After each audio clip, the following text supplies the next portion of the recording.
디지털 플랫폼 본부를 맡고 있습니다. 앞에 고 원장님이 상당히 이제 학술적으로 잘 강의를 잘 해주신 것 같고요.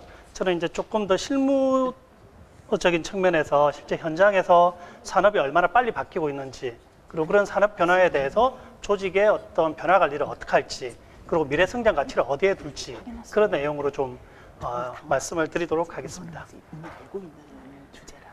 네, 전반적인 큰 산업의 트렌드에 대해서 좀 살펴보려고 하고요. 그리고 사실 앞에서 고 원장님 말씀하셨지만 4차 산업혁명이 독일에서 인더스트리 4.0로 시작해서 미국의 IIC나 이런 글로벌 쪽에 상당히 빠른 추세로 확산이 되고 있습니다. 그리고 이미 그런 디지털 트랜스포메이션을 통해서 성공하는 기업들이 나오고 있는 상태고요. 그래서 이런 선진 기업들이 어떻게 디지털 트랜스포메이션을 성공했는지, 그런 각 발전 단계에 대해서 좀 설명을 드리는 시간을 가져보도록 하겠습니다. 그리고 마지막에 그런 디지털 혁신과 디지털 트랜스포메이션을 위해서 기업 내부에서는 어떤 변화 관리 아니면 어떤 고려점을 준비해야 되는지에 대해서 좀 같이 살펴보도록 하겠습니다. 네, 먼저 최근의 산업 동향에 대한 변화를 살펴보기 전에 먼저 조금 과거로 한번 돌아가 보겠습니다. 1900년에 살았던 사람들이 100년 뒤의 모습을 어떻게 상상했는지를 좀 살펴보겠습니다. 1900년이라고 하면 제일 중요한 핵심 기술이 뭐였을까요? 전기입니다. 18세기 말에 전기기관이 만들어지고 1900년은 1차 산업혁명에서 2차 산업혁명으로 넘어가는, 그러니까 1차 산업혁명에서는 현장에 대한 자동화, 공장 자동화가 조금씩 이루어지고 2차 산업혁명으로 넘어가면서 전체 공장에 대한 설비가 자동화되고 일상생활에서도 이제 전기가 보급되기 시작하는 그런 단계로 보시면 될 것 같아요. 그래서 1900년의 가장 중요한 핵심 기술은 전기라고 보시면 될 것 같습니다. 지금 보시는 그림은 워싱턴 포스트에서 이제 그 기사로 냈던 자료고요. 아티클의 내용인데 1900년에 당시에 프랑스의 상업예술가들, 지금으로 치면 산업 디자인 쪽이 되겠죠. 1900년에 상업예술가들이 당시의 시대에서 100년 뒤에 2000년을 상상하면서 그림 엽서로 남겼던, 실제로 당시 1900년대의 그림 엽서의 사진입니다. 보시면 주부가 뭔가 버튼 조작으로 본인을 대신해서 청소하는 그런 기계가 만들어질 거라고 상상을 하게 되죠, 미래에. 근데 사실 지금 현장에 가보면 사람이 청소를 하지 않죠. 대부분은 산업용 청소기가 현장을 청소를 합니다. 그리고 산업 현장뿐만 아니고 가정집에도 대부분 로봇 청소기가 사람을 대신해서 청소를 해주고 있죠. 그리고 또 하나는 1800년대 후반에 벨이 전화기를 만들고 에디선이 영사기를 발명했을 시점입니다. 저 당시에 상업예술가들은 뭔가 미래에는 영상을 보면서 영사기와 전화기가 결합된 모양이죠. 미래에는 영상을 보면서 아는 사람들과 통화를 하는 그런 시대가 만들어질 거야 라고 상상을 하게 되고요. 오늘도 제가 온라인으로 이렇게 설명을 드리고는 있지만 지금은 이런 온라인 미팅, 온라인 그 비대면 강의, 아니면 비대면 미팅이 너무 일상화되어 있습니다. 이제 이런 식으로 과거 100년 전에 1900년에 상상했던 그 사람들의 미래 모습보다도 훨씬 더 발전된 세상이 되어 있는 거죠. 심지어 예술계로 가더라도 오케스트라를 구성하려면 사실 각 악기마다 악단이 있어야 되는데 미래에는 지휘자가 뭔가 버튼 조작으로 전체 악기를 컨트롤하는 그런 미래의 뭔가 공연 모습이 나올 거야 라고 상상을 하게 되고요. 지금 이런 EDM 같은 경우에는 실제로 저 EDM 잭 한 명이 전체 수천 명에서 수만 명의 관중들과 같이 혼자서 디제잉 기계로 콘서트를 하고 있죠. 상당히 이제 일반화된 현실이죠. 교통수단도 똑같습니다. 과거에는 뭔가 석탄 연료를 떼고 그걸 통해서 전기를 만들어서 이동하는 수단을 만들어야 되는데 미래에는 그런 뭔가 전기 발전기도 없고 바퀴도 없는 그런 미래 자동차가 나올 거야 라고 상상을 하는데 실제로 이런 자기 부상 열차는 이제 상당히 일반화돼 있죠. 사람이 많은 공항이라든지 심지어 일반적인 저희가 알고 있는 KTX나 SRT보다도 더 빠른 속도의 자기 부상 열차들이 나오고 있습니다. 즉 이 당시에 100년 전에 상상했던 미래의 모습들은 대부분 다 현실이 되었고요. 그 땅 위에서뿐만 아니고 하늘이나 물속에서도 상상했던 모습들이 대부분 다 현실로 이루어져 있는 상태죠. 근데 저 당시에는 기술의 발전 속도나 산업의 발전 속도가 그렇게 빠르지는 않습니다. 근데 앞으로 지금부터 100년 뒤의 모습은 아무도 알 수가 없죠. 그리고 그 당시에는 아까 말씀드렸던 핵심 기술이 전기 동력이었잖아요. 그 전기 동력이 왜 중요하냐면 인간의 육체 노동력을 대신할 수 있었습니다. 인류 150만 년 동안 인류가 발전해 오면서 전기 동력의 보급으로 인해서 사실 엄청난 발전 성장을 하게 됩니다. 과거에 이룰 수 없었던 100만 년 이상 이뤘던 것보다 수천 배, 수만 배 빠른 성장을 할 수가 있었죠. 보통 이제 저런 걸 변곡기라고 표현을 하죠. 그래서 저 1차 산업혁명 시점이 사실은 사회적인 문명의 큰 변곡점이 한 번 있었고요. 지금은 앞으로 100년 뒤는 모릅니다. 10년 뒤에 과거의 전기가 핵심 기술이었다면 지금은 핵심 기술은 뭘까요? 지금 시대에는 당연히 AI 머신러닝이 핵심 기술입니다. 물론 그 아래쪽에는 빅데이터도 있어야 되고 또 그 아래쪽에는 데이터를 수집할 수 있는 뭐 사물 인터넷이나 크롤링이나 뭐 다양한 기술들이 있어야 되겠죠. 근데 궁극적으로 그 위에 올라가면 AI하고 머신러닝이 미래 앞으로 10년 뒤의 미래를 결정짓는 핵심 기술이 되게 됩니다. 그리고 전기가 인간의 육체 노동력을 대신했다면 AI 머신러닝은 인간의 정신적인 노동력을 대신해 주게 됩니다. 그래서 또 한 번의 엄청난 변곡점을 거치고 있다고 보시면 될 것 같고요. 모든 산업이 똑같이 지금 엄청나게 빠른 변화를 거치고 있고 산업 생태계가 상당히 혼란스러운 건 분명히 맞습니다. 근데 뭐 모든 산업을 제가 짧은 시간에 다 말씀드릴 수는 없을 것 같고요. 오늘은 자동차 산업, 우리가 가장 흔하게 접할 수 있는 자동차 산업을 한번 살펴보겠습니다. 1900년대의 자동차의 선택 기준은 뭐였을까요? 그 당시에 자동차의 보급률은 10% 내외입니다. 그러니까 자동차는 상당히 희귀한 물건이죠. 그래서 자동차를 산다는 건 다른 사람한테 뭔가 보여주기 위함이고 과시하기 위함입니다. 도로 인프라도 그렇게 좋지가 않죠. 그래서 자동차는 보통 좀 더 세련되고 이쁘고 배기량이 좋은 그런 자동차를 선택을 하게 됩니다. 왜냐하면 남한테 보여주기 위해서. 그러다가 2000년이 넘어가고 2010년이 넘어가면서 자동차의 보급률이 엄청나게 확산이 되게 됩니다. 동시에 도로에 대한 인프라도 엄청나게 좋아지죠. 그리고 올해는 전체 인구의 2명당 한 대의 자동차가 보급이 되고 있거든요. 그러니까 자동차는 이미 저희 생활용품하고 똑같다고 보시면 돼요. 그래서 자동차를 미래의 모빌리티라고 얘기하는 이유가 그만큼 일상용품으로 바뀌었고 인프라 자체가 너무 좋고 매일 사용하는 그냥 생활용품이 돼버린 거죠. 그러면서 자동차의 선택 기준은 좀 더 안전함이 자동차의 선택 기준이 되게 됩니다. 즉 제가 매일 사용을 해야 되고 제 가족이 동승을 해야 되고 제 친구가 옆에 타야 됩니다. 그래서 이 안전함이 상당히 중요한 자동차의 선택 기준이 되는 거죠. 근데 이때까지의 안전함의 기준은 자동차의 차체의 안전함입니다. 자동차가 얼마나 튼튼한지에 대한 안전함 기준이고 하드웨어적인 안전함이죠. 또 하나는 매일 사용을 하다 보니까 자동차에 대한 연비가 얼마나 좋은지, 즉 에너지 효율성을 따지게 됩니다. 그게 이제 최근까지의 자동차 선택 기준이었다고 보시면 될 것 같고요. 그리고 앞으로 어쩌면 지금 조금씩 그렇게 바뀌어가고 있습니다. 상당히 빠르게. 미래의 자동차의 선택 기준은 소프트웨어적인 안전함으로 바뀝니다. 즉 자율주행이 완성되는 순간에 그 자동차는 저를 대신해서 운전을 해야 되고 저를 대신해서 우리 가족들을 태우고 이동을 해야 됩니다. 즉 소프트웨어적으로 이 자동차가 정말 얼마나 안전한 자율주행을 보장할 수 있는지가 자동차의 선택 기준이 되게 됩니다. 또 하나는 자율주행이 완성되는 순간에 자동차에서의 시간은 온전히 제 개인 시간으로 바뀝니다.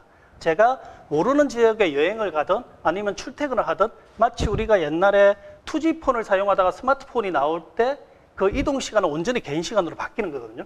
폰으로 주식을 할 수도 있고 게임을 즐길 수도 있고 공부를 할 수도 있고 유튜브를 시청할 수도 있습니다. 그 시간이 온전히 제 개인 시간으로 바뀌어버리는 거죠. 근데 자율주행이 완성되는 순간에 자동차에서의 시간은 온전히 제 개인 시간으로 바뀝니다. 즉 자동차에서 얼마나 많은 정보를 취득하고 얼마나 많은 재밌는 즐길거리를 찾을 수 있는지 합쳐서 인포테인먼트라고 얘기를 하고 있고요. 그래서 그런 인포테인먼트를 얼마나 많이 가지고 있는지가 자동차에 대한 선택 기준으로 바뀝니다. 제가 원하는 인포테인먼트가 있는 자동차를 선택하는 거죠. 그러니까 마치 옛날에 노키아, 모토로라를 버리고 애플의 앱스토어를 보고 애플을 선택했던 거하고 똑같은 미래의 자동차 산업이 그렇게 흘러갈 거라고 보시면 될 것 같아요. 지금 보시는 그림은 테슬라가 3년 전에 공개했던 오토파일럿 영상이고요. 사실 지난달에 지금 이거는 이제 2단계에서 3단계 정도 수준의 자율주행 완성도입니다. 근데 저 당시만 보더라도 이미 운전자는 운전에 관여를 하지 않습니다. 다만 2단계 하고 3단계 사이기 때문에 혹시 모를 위험 상황에 대해서 운전석에서 이제 항상 주시를 하고 있을 뿐인 거죠. 실제로는 자동차가 혼자서 운전을 하죠. 근데 재밌는 게 오른쪽에 보시면 카메라가 라벨링을 계속 하고 있잖아요. 파란색 박스, 녹색 박스, 저게 혼자서 자율학습을 하고 있는 겁니다. 자동차가. 그래서 기본적으로 테슬라는 자동차가 만들어지면 기본 자율학습을 시켜서 내보내게 됩니다. 그러면 마치 우리가 그 운전면허증을 타면 기본적인 연수만 받고 나가잖아요. 그럼 운전을 하면 할수록 더 운전 실력이 좋아지죠. 똑같습니다. 저렇게 혼자서 계속 라벨링을 하면서 학습을 합니다. 이게 교통 표지판은 어떻게 생겼고 어떤 유형이 있고 주변에 어떤 물건이 있을 때는 내가 어떻게 피해야 되고 이걸 끝없이 학습을 하고 있는 거예요. 그러면서 점점 똑똑한 자동차로 바뀌는 거죠. 플러스로 저런 수십만 대의 자동차가 다니고 있거든요. 근데 그 데이터가 그대로 테슬라 센터로 전달이 되게 됩니다. 그러면 저기서는 저기 테슬라 자동차에 있는 AI 보드에서는 학습할 수 있는 용량이 상당히 작겠죠. 근데 그 엄청난 데이터가 테슬라 센터로 모이면 그 방대한 빅데이터를 가지고 전체 학습을 한 번 더 하게 됩니다. 그걸 가지고 각 자동차 센터, 그 테슬라 자동차한테 다시 업그레이드를 해주게 돼요. 마치 우리가 스마트폰에 새로운 기능이 나오고 보안 패치가 나오면 자고 일어나면 업데이트 되어 있잖아요. 미래의 자동차는 그렇게 바뀝니다. 자동차가 바뀌고 도로 상황이 바뀌고 뭔가 새로운 도로가 만들어지면 계속 학습을 시켜주게 돼요. 그게 미래의 자동차의 트렌드의 변화라고 보시면 돼요. 만약에 최근에 아까 말씀드렸던 지난달에 테슬라가 완전 자율주행 시범을 시작했습니다. 베타 테스트를. 그렇게 되면 제가 만약에 모르는 지역으로 여행을 갔다고 생각을 해보시면 돼요.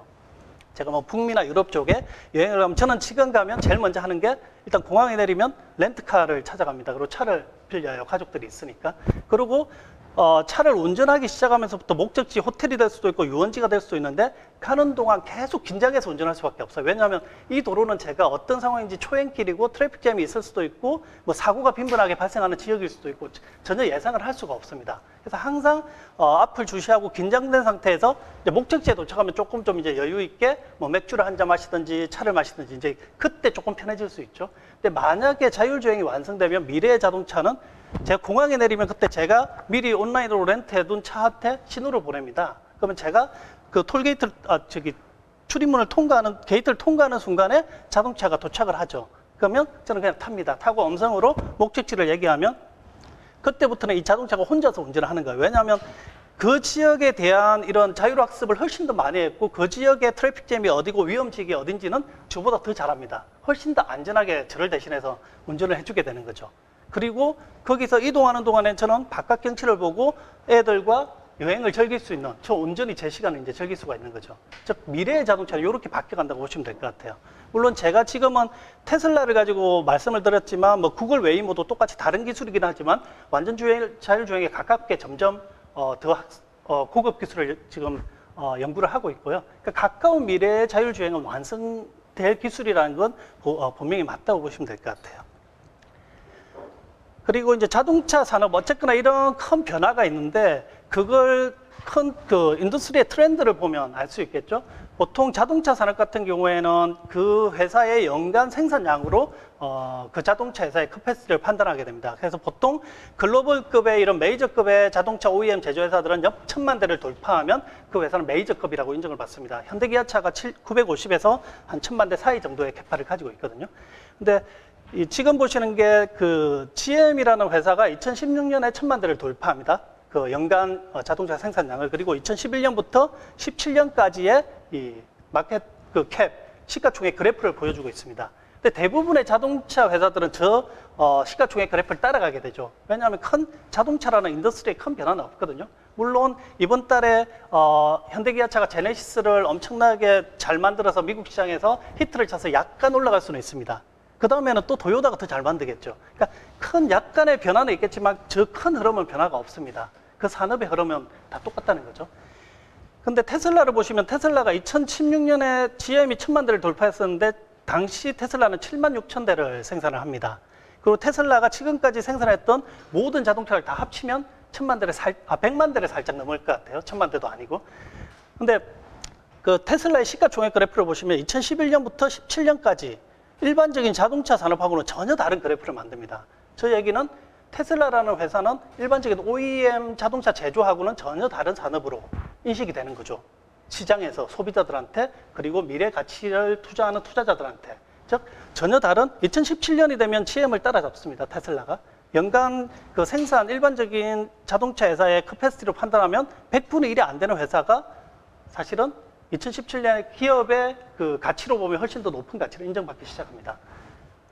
그리고 2020년에 되면 한 3배 정도 성장을 합니다.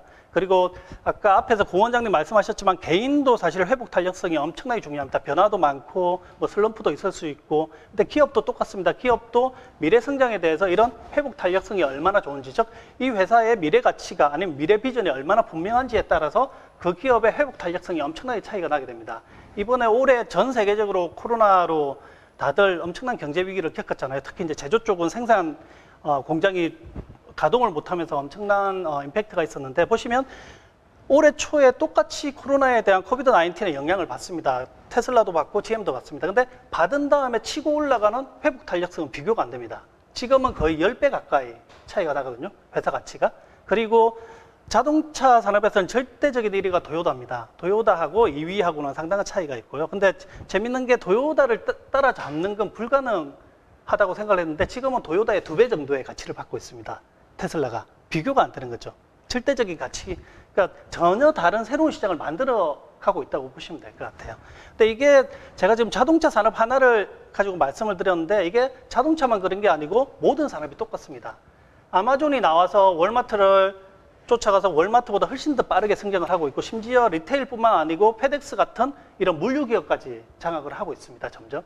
물론 과거에 애플이 모바일로 처음 들어와서 그 노키아라는 엄청난 회사를 1년 반, 2년 만에 망하게 하고, 모토로라를 망하게 하고, 다행히 당시에 삼성전자는 갤럭시, 과거에 애니코를 버리고 갤럭시의 안드로이드로 빠르게 쫓아갔죠.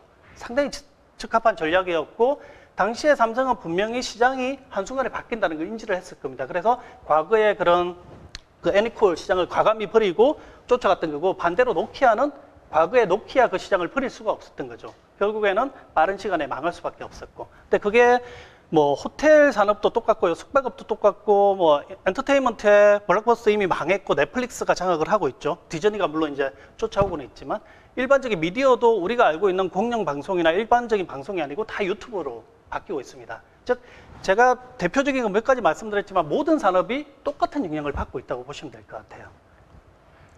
그러면 이런 보통 기업들이 크게 보면 두 가지로 보시면 될 것 같습니다. 이런 예를 들면 실리콘밸리나 중국의 완전히 새로운 스타트업이 혁신적인 기술을 가지고 기존 산업 위에 올라가는 형태가 하나가 있고요. 아니면 우리가 과거에 전통적으로 잘해왔고 인프라에 대한 투자를 충분히 했는데 그걸 가지고 더 혁신해서 발전하는 케이스가 있겠죠. 그 두 가지에 대해서 기업들이 이제 디지털 트랜스포메이션을 어떻게 해가는지에 대해서 조금 살펴보겠습니다. 크게 보면 3단계, 아니면 이제 좀 더 나눠서 4단계까지 보기도 합니다. 근데 첫 번째는 기업 내부에 대한 효율화하고 최적화하고 원가를 절감하는 부분에 집중을 하게 됩니다. 즉, 이 단계는 현재 우리가 잘하고 있지만 여기에 디지털 기술을 접목시켜서 훨씬 더 효율화시키고 자동화시키고 최적화시켜서 원가를 절감하고 공급망을 최적화하는 과정으로 보시면 될 것 같아요. 이게 우리 내부에 최적화하는 부분이고, 두 번째 단계는 대부분의 제품, 그게 설비가 될 수도 있습니다. 아니면 우리가 사용하는 아까 자동차가 될 수도 있고요. 우리가 일상적으로 사용하는 일상용품이 될 수도 있습니다. 뭐 가전 냉장고 이런 것도 되겠죠. 대부분의 제품들은 지금은 다 IoT로 센싱이 됩니다. 즉, 그 제품의 센스 데이터를 가지고 과거에 오프라인으로 운영되던 뭔가 그런 프로세스나 서비스를 디지털화 시키고 온라인으로 바꾸는 순간에 과거에 없었던 새로운 레비뉴 스트림이 만들어지게 됩니다. 그 부분이 바로 두 번째 단계, 과거에 없었던 새로운 서비스 모델을 만들고 그걸 가지고 새로운 비즈니스 아웃컴을 만드는 게 두 번째 과정으로 보시면 될 것 같아요. 그 세 번째 과정은 우리가 지금 잘하고 있는 제조업, 유통업, 뭐 건설업이 있으면 그 도메인 날리지를 가지고 그 위에서 우리가 가지고 있는 도메인을 이용한 또 다른 서비스 업종의 비즈니스로 산업을 확장시키는 게 3단계. 궁극적으로 디지털 트랜스포메이션이라고 하는 건 저 3단계의 완성을 의미한다고 보시면 될 것 같습니다. 그래서 한 단계를 하나씩 살펴보겠습니다. 지금 제가 예를 드는 거는 제조업이긴 한데 이게 제조가 아니어도 상관이 없습니다. 현장에 건설이 될 수도 있고 유통이 될 수도 있습니다. 그래서 첫 번째 과정은 현장에 대한 자동화가 제일 큽니다. 제조업으로 치면 스마트 팩토리, 설비를 자동화하는 게 제일 크겠죠. 두 번째 단계는 현장을 자동화했으면 백엔드에는 프로세스가 있습니다. 그게 구매가 될 수도 있고 영업이 될 수도 있고 다양한 기업의 업무 프로세스들이 있겠죠. 그 업무 프로세스하고 현장 프로세스를 결합시키는 게 2단계로 보시면 됩니다. 3단계는 기업 내부에 자동화하고 최적화했으면 그 다음은 외부 단의 채널, 우리 고객들하고 고객이 주문을 해야지 우리 프로세스가 돌아가고 생산이 돌고 건설이 돌아가잖아요. 그런 식으로 앞단에 있는 채널하고 결합시키는 게 3단계입니다. 4단계는 내부의 프로세스를 돌리다 보면 외부의 파트너나 서플라이하고의 협업이 필요합니다. 재고가 떨어져서 재고를 주문을 해야 될 수도 있고, 그래서 4단계는 서플라이하고의 실시간 이제 콜래보레이션 과정으로 보시면 될 것 같고요. 여기서 물론 이제 한 단계 더 나가면 현장에 있는 모든 것들을 다 디지털해서 디지털 트윈으로 관리하고 품질을 관리하는 단계가 5단계고요.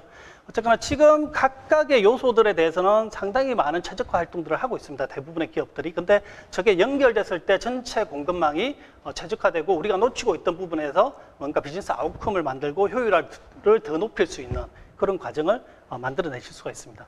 두 번째 단계는 내부의 최적화를 넘어서 우리가 만드는 제품 아니면 우리가 서비스하는 제품은 대부분 지금은 다 스마트 프로덕트로 만들어져 있습니다. 그래서 과거에는 물건이라고 하면 생산해서 판매하고 끝나는 모델이거든요. 그 이후에 그 물건을 고객들이 어떻게 사용하든 아니면 그 물건이 어떻게 서비스 받든 크게 관여를 하지 않습니다. 근데 지금은 이 제품을 생산해서 판매하면 그 제품이 어떻게 사용되고 있는지에 대한 정보들을 수집을 할 수가 있습니다. 그 과정을 통해서 고객이 우리 제품을 어떻게 쓰는지를 정보를 취득하면 그 제품 패턴을 이해를 할 수가 있습니다. R&D 입장에서. 그러면 항상 사용하는 부분에서 마모가 생길 거고 항상 고장나는 데서 고장이 난다는 걸 인지를 할 수가 있죠. 그러면 다음번에 신제품을 만들 때는 그걸 가지고 훨씬 더 좋은 R&D를 할 수가 있겠죠. 지금 우리끼리 R&D를 하잖아요. 근데 고객이 실제 사용하는 그 패턴 데이터를 가져오면 훨씬 더 제품에 대한 퀄리티를 높일 수 있는 쪽에 활용을 할 수가 있고요. 두 번째는 그 제품을 사용하는 고객들의 뭔가 서비스 사이클을 보면 오프라인 영역이 보이기 시작합니다. 그 부분에서 불편함이 있는 거거든요. 근데 그걸 찾아서 온라인으로 바꾸는 순간에 과거에 없었던 새로운 서비스 레비뉴가 만들어지기 시작합니다. 근데 그게 어떻게 보면 이 제조업 중심에서 서비스 업종으로 바뀌어가는 과정으로 보시면 될 것 같아요. 이런 오프라인 서비스를 온라인 디지털화 시키고 거기서 과거에 없었던 뭔가 비즈니스 경제의 흐름을 만들어내고 거기서 비즈니스 레비뉴가 기업 쪽에 생기는 거죠. 전혀 상상 못했던 서비스 업종의 레비뉴가 만들어지는 거거든요. 근데 거기에 한 단계 더 나가면 우리 제품을 관리하고 운영해주는 설비 업체, 서비스 업체가 있겠죠. 그 서비스 업체하고 제품 사용자하고 우리하고의 네트워크를 만들어서 또 다른 훨씬 더 큰 비즈니스 네트워크를 형성할 수도 있을 거고요. 요게 2단계로 보시면 될 것 같습니다. 그 3단계로 가면 3단계는 조금 좀 어려운 주제긴 하지만 우리가 잘하고 있던 도메인 영역에서 한 단계 더 발전시키는 영역으로 가게 됩니다. 그러니까 산업 자체를 바꾸는 거죠. 바꾼다는 게 버리는 게 아니고 그 산업 위에 또 다른 산업을 올려가는 구조로 보시면 될 것 같아요. 우리는 제조업인데 제조만 할래. 지금은 그런 기업 없습니다. 금융업인데 금융만 할래. 이런 기업 없습니다. 건설인데 건설만 할래? 없습니다. 그런 기업들은 대부분 다 퇴보됩니다. 근데 그 산업 위에 그 도메인 날리지를 가지고 새로운 우리가 몰랐던 서비스 업종에 새로운 서비스를 만들면 그 산업 위에 서비스라는 새로운 산업 하나가 만들어지게 됩니다. 그게 디지털 트랜스포메이션의 궁극적인 목적지가 된다고 보시면 될 것 같아요. 예를 들어 보면 이런 뭔가 농기계를 만드는 회사가 있다고 가정을 하면 이 회사는 처음에는 이제 농기계를 생산해서 판매하는 회사죠. 근데 판매를 하다 보니까 우리나라는 사실 지역이 작잖아요. 근데 뭐 북미나 캐나다나 브라질 가면 브라질 같은 경우에는 농업이 제일 중요한 핵심 산업입니다. 국가 핵심 산업이고 그런 데는 농경지 자체가 엄청나게 크고 도시 외곽에 보통 위치를 합니다. 그리고 농사를 짓는 이 농기구 자체가 엄청난 골리앗 농기계들이죠. 그래서 한 번 고장이 나면 엔지니어를 불러서 수리하는데 2, 3주가 걸립니다. 근데 그게 절기가 아니면 다행인데 뭐 파종을 하고 추수를 한다 그러면 2, 3주 지나면 그 해 농사를 망칩니다. 그러니까 어떤 거냐면 우리가 뭐 국내 제조회사가 있는데 기계가 고장나서 라인이 정지하는 거하고 똑같은 거예요. 그래서 그 해 비즈니스를 망치는 거하고 똑같습니다. 그 정도로 중요하죠. 근데 그래서 이 존디어라는 회사를 좀 말씀드리려고 하는데 존디어가 농기계를 생산해서 판매하다가 농장주들이 농사를 망치면 안 되잖아요. 그래서 농기계를 스마트 프로덕트로 바꿉니다. 그래서 농기계의 중요한 부품들이 센싱될 수 있게끔 계기판을 달아주는 거죠. 마치 우리 자동차 타면 속도계가 있고 뭐 온도계가 있잖아요. 그런 식으로 중요한 부품을 모니터링 할 수 있는 그런 센서 계기판을 달아줍니다. 근데 문제는 농사 짓는 분들이 그걸 볼 시간도 없고 그 상태를 본다고 이게 어떤 상태인지 알지도 못하거든요. 그래서 그 다음에 하는 게 그 데이터를 존디가 수집을 합니다. 수집을 해서 중앙에서 관리를 해주기 시작하는 거예요. 리모트 메인터넌스 서비스가 되는 거죠. 그렇게 하다가 그 다음에 또 이제 그 농장주들의 얘기를 듣고 농업을 계속 하다 보니까 이게 농기구뿐만 아니고 주변에 농사에 관련된 엄청나게 많은 네트워크가 있구나라고 시작하면서 그쪽으로 점점 서비스 영역을 확장을 시키게 됩니다. 지금은 그쪽만 하는 게 아니고 뭐 금융이라든지 화학이라든지 이쪽으로 산업을 확장시키고 있거든요. 근데 그런 식으로 처음에 시작은 농기계를 생산해서 판매하는 걸로 시작했지만 지금은 존디어를 제조회사라고 생각 안 하거든요. 존디어는 농업 컨설팅 서비스 회사라고 생각을 합니다. 그렇게 업종 자체를 완전히 바뀌어가는 모델로 성장을 시키는 거죠. 지금 이 초록색 점들이 잘 보이실지 모르겠는데 존디어 기계들입니다. 존디어 농기계고 저 하나하나를 존디어 센터에서 관리를 해주는 거예요. 근데 저기 보시면 빨간색 점들이 요렇게 보입니다. 보이실지 모르겠는데 요렇게 빨간색 점들이 보이면 저 빨간색 점들은 뭔가 문제가 감지되는 영역입니다. 그래서 저걸 찍으면 저 농기계가 어떤 농기계고 누구 소유고 그 내부의 정보들이 쭉 펼쳐지게 됩니다. 그러면 이 농기계가 지금 앞으로 10일 이내에 뭐 얼터네이터가 뭐 고장날 확률이 87%다. 근데 저게 절기가 아니면 뭐 천천히 수리를 해도 되겠죠. 근데 저게 만약에 상당히 중요한 시점이다라고 하면 바로 농장주한테 연락을 하고 빨리 수리하라고 이제 안내를 드리게 돼요. 그러면 아까 그 있던 농기계에서 제일 가까운 위치에 있는 서비스 엔지니어가 콜을 받습니다. 그러면 현장에 출동해서 바로 농기계를 검사를 하고 거기서 바로 주문을 내서 수리를 바로 하게끔, 즉 고장나기 전에 미리 고쳐주는 거죠. 그러면 절기를 놓칠 일도 없고 농사도 이제 잘 할 수 있겠죠. 이게 아까 1, 2, 3단계에서 3단계 스마트 프로덕트에서 그걸 리모트해서 메인테넌스 해가는 과정으로 보시면 될 것 같고요. 여기서 한 단계 더 나가면 어떻게 하냐면 이 각 지역마다 토질이 다릅니다. 어떤 지역에 어떤 비료가 필요하고 그랬을 때 농사는 더 풍년이 날 거고, 그리고 지역마다 어떤 종자가 더 잘 되고 아니면 어떤 농작물이 많이 나니까 이걸 심으면 수익이 안 좋을 거고, 이런 것들을 다 알 수가 있겠죠. 그리고 기후 정보라든지 이런 것들을 수집을 해서 전체적인 농업 컨설팅을 하게 됩니다. 그리고 심지어 뭐 바스프 같은 화학 회사들하고 이 지역의 그 큰 지역에 앞으로 내년 아니면 후내년에 비료가 어느 비료들이 많이 사용될 거니까 그거에 대한 플래닝을 해서 미리 이제 수요를 예측한다든지 그런 작업들도 하게 되는 거죠. 그리고 뭐 바스프뿐만 아니고 뭐 아까 이제 이런 그 농기계를 관리하는 그 매니지먼트 플랫폼은 뭐 SAP 같은 플랫폼 회사하고 같이 공동 개발을 하게 되고요. 뿐만 아니고 뭐 우리나라로 치면 농협 같은 그런 금융 서비스까지도 확산을 하고 있어요. 그러니까 존디어라는 그 고유의 도메인 난리지를 가지고 있지만 지금 존디어는 농기구를 생산해서 판매하는 이상의 서비스, 농업 컨설팅 아니면 농업 법률 이런 서비스 쪽으로 점점 발전을 시켜가는 거죠. 그러면서 더 이상 존디어는 제조가 아니고 서비스 업종의 회사다라고 그렇게 바뀌어가고 있다고 보시면 될 것 같습니다. 근데 이게 존디어를 제가 아주 간단한 예로 하나를 말씀드렸는데 대부분의 지금 미국이나 유럽 쪽의 선도기업들이 대부분 이런 쪽에 산업 변화를 시도를 하고 있습니다.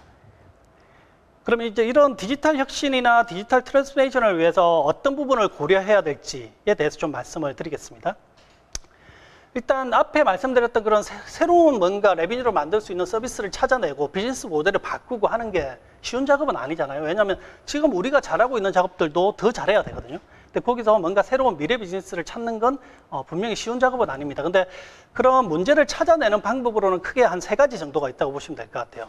첫 번째는 지금 우리가 하고 있는 일에서 기존 문제를 어떻게 더 잘할까? 즉 지금 하고 있는 일에 디지털 기술을 접목해서 어떻게 더 효율화하고 어떻게 원가를 절감하고 어떻게 최적화할까? 이게 첫 번째, 그러니까 내부 최적화 부분에 집중되어 있다고 보시면 될 것 같아요.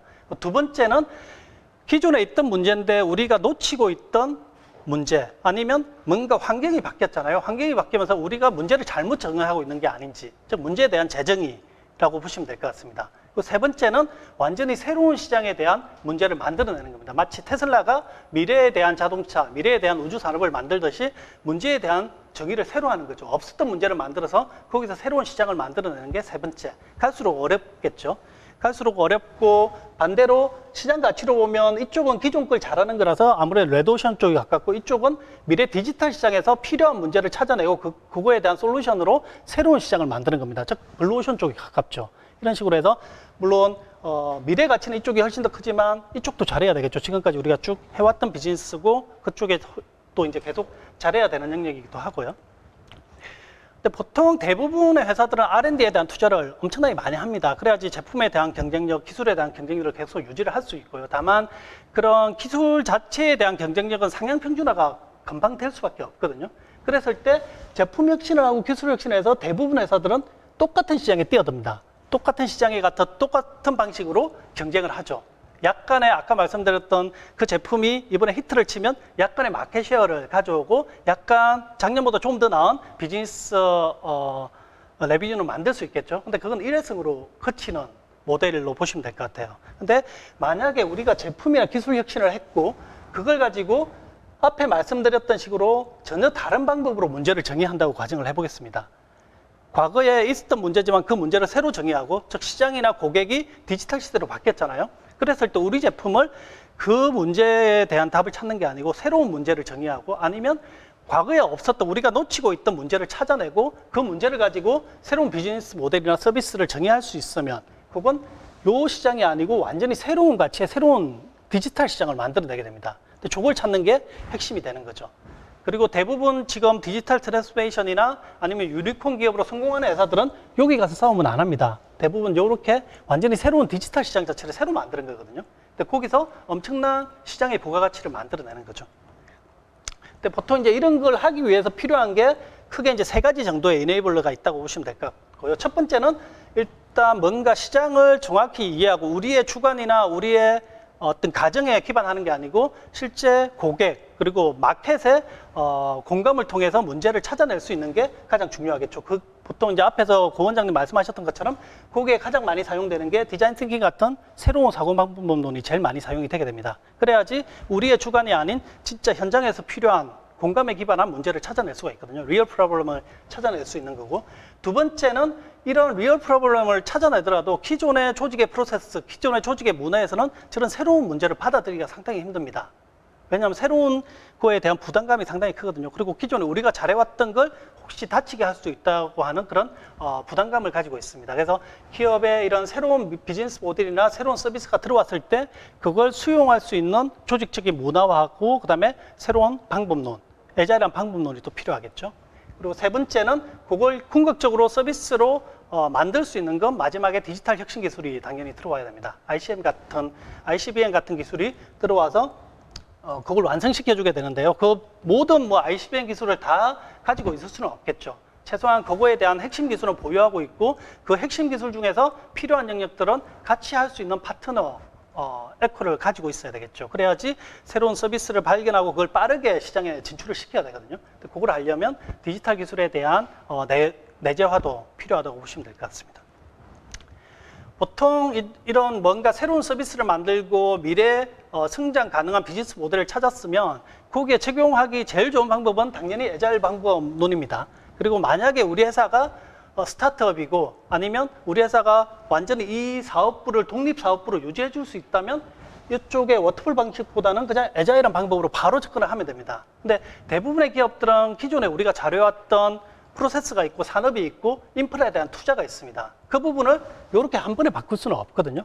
그래서 그런 경우에는 두 가지 모드를 같이 가져갈 수밖에 없습니다. 우리가 그전에 잘해왔던 백엔드 쪽의 업무들은 더 안정적이고 더 효율화시키고 더 최적화시키는 데 집중을 해야 될 거고요. 근데 만약에 새로운 아까 서비스나 새로운 비즈니스를 찾았으면 그걸 이렇게 적용하면 한 세월이죠. 세상이 바뀌어버립니다. 그 순간에. 그래서 그때는 그 서비스 모델이나 그 비즈니스에 대해서는 당연히 애자일한 방법을 바로 적용을 해야 됩니다. 그리고 이런 스테이블한 워터풀 방식하고 애자일한 방식은 조직적인 구조라든지 어떤 파이낸스적인 관리라든지 아니면 이 팀원들에 대한 평가라든지 그리고 의사결정에 대한 근한 구조라든지 그런 게 완전히 다릅니다. 근데 그게 어디가 맞고 어디가 틀렸다고 얘기는 할 수는 없고요. 다만 우리가 어떤 부분에 애자일을 접목하고 어떤 부분에 워터풀이나 과거 전통적인 방법을 적용할지 그거에 대한 판단을 잘 해야 되겠죠. 간단하게 한번 예를 좀 들어볼게요. 세계에서 가장 유명한 브랜드 중에 하나고요. 90년대 말에 거의 파산 위기까지 갔다가 CEO가 교체되면서 1년 만에 턴어라운드에 성공을 하고 그 이후에 엄청난 성장을 합니다. 어딜까요? 보통 이제 이렇게 힌트를 드리면 대부분 애플이라고 얘기를 합니다. 애플도 비슷하거든요. 97년에 애플이 망하기 일보 직전에 잡스가 돌아가서 엄원 사업으로 한번 점프하고 아이폰으로 완전 세계 1등 기업으로 만들어 버렸잖아요. 근데 비슷한데 지금 말씀드리려고 하는 기업은 애플은 아니고 레고라는 그룹입니다. 아마 제가 어제 공유해 주셨던 참석자분들 자료를 봤는데 대부분 이제 인재 양성하고 리더 양성하는 그런 쪽 분들이 많으시더라고요. 아마 그래서 레고 그룹이 어떻게 과거에 32년에 시작해서 얼마나 성장을 했고 한순간에 완전히 몰락했다가 다시 지금 또 최전성기거든요. 그 과정에 대한 아마 얘기는 많이 들으셨을 것 같아요. 그래도 레고 그룹 자체는 사실 엄청난 기업이죠. 마치 애플이 스마트폰에 했던 것처럼 어린이 왕국에서는 레고가 애플 같은 존재감이 있죠, 사실.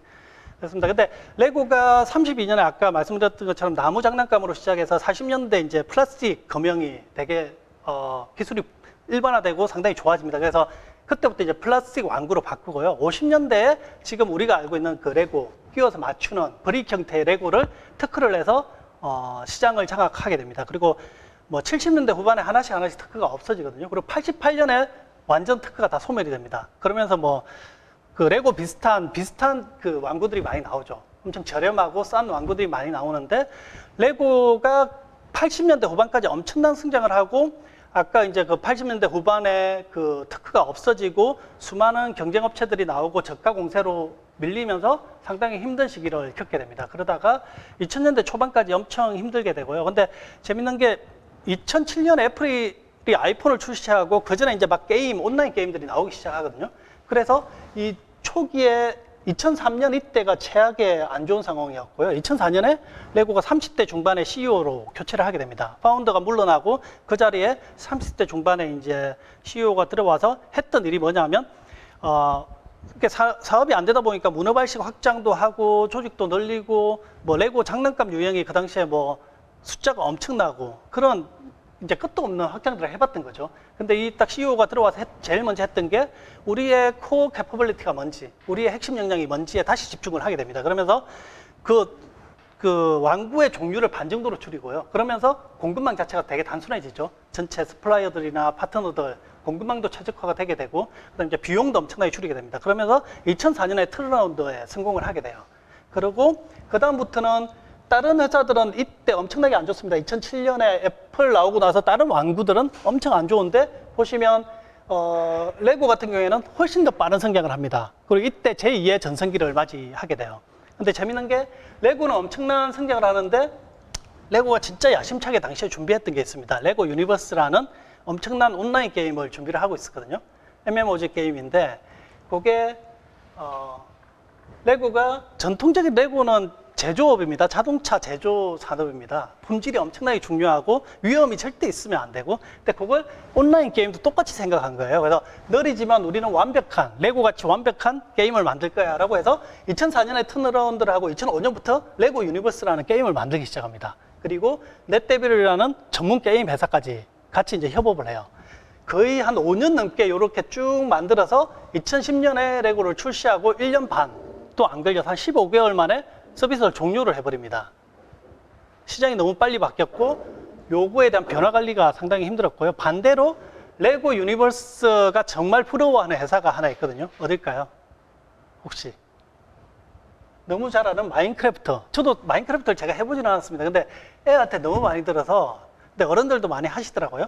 재밌는 게 마인크래프트가 거의 비슷한 시기에 출시를 하거든요. 근데 마인크래프트는 게임을 만드는데 6일이 걸립니다. 실제로 진짜 허접하게 만들었겠죠. 근데 그걸 그냥 베타를 출시하는 거예요. 출시하고 게이머들이 아니면 사용자들이 그냥 피드백을 줍니다. 커뮤니티에서. 그러면 저 마인크래프트를 만들었던 창업자가 그걸 또 반영해서 또 올리고 이 사이클을 끝도 없이 반복하면서 게임에 대한 퀄리티가 좋아지면서 동시에 우리의 게임이 아니고 사용자들의 게임으로 바뀌기 시작하는 거예요. 그러면서 엄청난 커뮤니티를 만들고 엄청난 시장 가치를 만들고 뭐 최근에 이제 마이크로소프트에 인수됐고 지금은 모든 게임 중에서 사용자가 제일 많은 게임이 마인크래프트죠. 이제 교육적으로도 많이 확장을 하고 있고요. 근데 이게 보시면 마인크래프트하고 레고의 가장 큰 차이는 일단 마인크래프트는 사실 버릴 게 없었죠. 새로운 스타트업이었고 심지어 뭐 마인크래프트의 파운더 같은 경우에는 직장 생활을 하면서 게임 개발을 너무 좋아했기 때문에 그걸 만들어서 올린 거거든요. 근데 그게 점점 히트를 치면서 이제 자기 본업을 버리고 이제 게임 쪽에 집중하면서 게임 산업의 아이콘처럼 돼버린 거고. 근데 반대로 레고는 기존에 우리가 잘해왔던 산업에 대한 부담감이 상당히 컸습니다. 그걸 더 잘해야 되고 더 완벽하게 해야 되고 그런 거에 대한 부담이 컸고 조직적으로 봤을 때 이 모장 스튜디오 통해서 이제 만드는데 이쪽은 전형적인 스타트업이에요. 조직의 의사결정이라는 건 없습니다. 그냥 디스커션하고 오픈 디스커션에서 만들고 출시하고 또 피드백 받고 또 만들고 출시하고 이걸 끝도 없이 반복하는 거고 반대로 레고 유니버스는 전형적인 레고의 전통적인 의사결정 체제를 따릅니다. 모든 경영권의 승인을 받아야 되고 상당히 오랜 기간에 시간을 거쳐서 기능 하나를 올리고 변경하고 이 작업들을 하는 거죠. 시장 변화를 못 쫓아가겠죠. 그리고 뭐 속도 부분에서도 그렇고 가격 역시 마찬가지입니다. 여기는 가격에 대한 부담이 없습니다. 근데 레고 유니버스는 처음부터 우리가 이만큼 긴 시간에 이만큼 많은 사람을 투자했는데 어떻게 회수할 거야 라는 거에 대한 자본 회수에 대한 압박을 계속 받습니다. 어려운 주제인 거죠. 새로운 사업을 할 때는.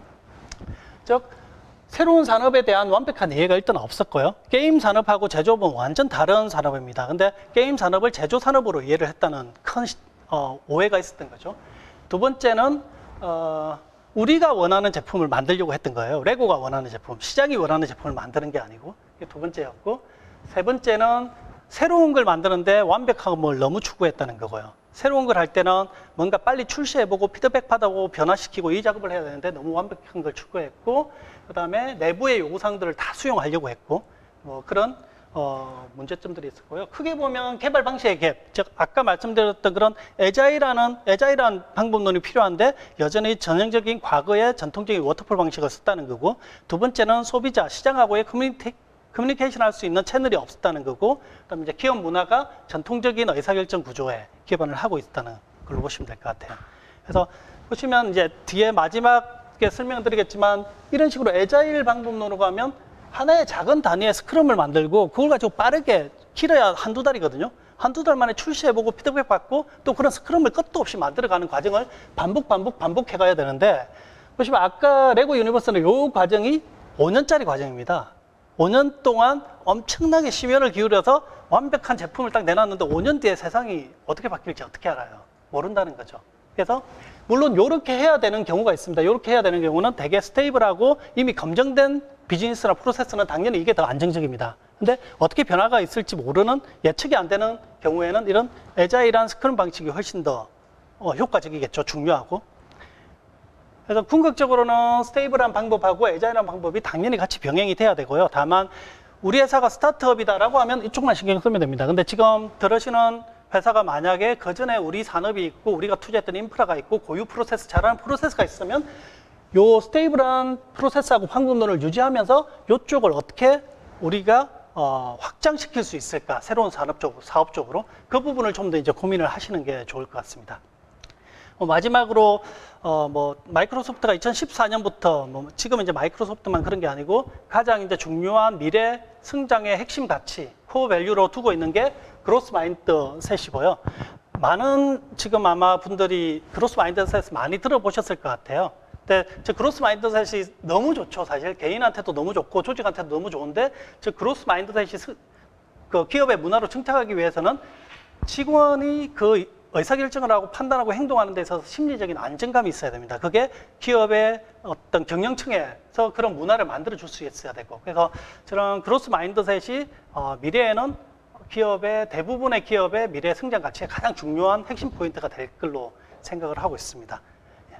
제가 시간이 이제 지난 관계로 여기까지 마무리를 하고, 기업이 디지털 트랜스포메이션을 하는 과정은 제품 혁신을 먼저 시작을 합니다. 당연히. 그리고 그 제품을 가지고 프로세스 혁신을 하게 되고요. 그 프로세스 혁신이 성공을 하면 비즈니스 모델까지 혁신하는 과정을 거치게 됩니다. 그리고 또 하나는 이런 성공이 단순하게 프로세스나 제품 혁신뿐만 아니고 기업의 조직적인 문화하고 애자일한 그런 방법론이 병행될 때 그때만 성공할 수 있다는 걸 말씀드리면서 발표는 여기까지 마치도록 하겠습니다. 네, 고맙습니다.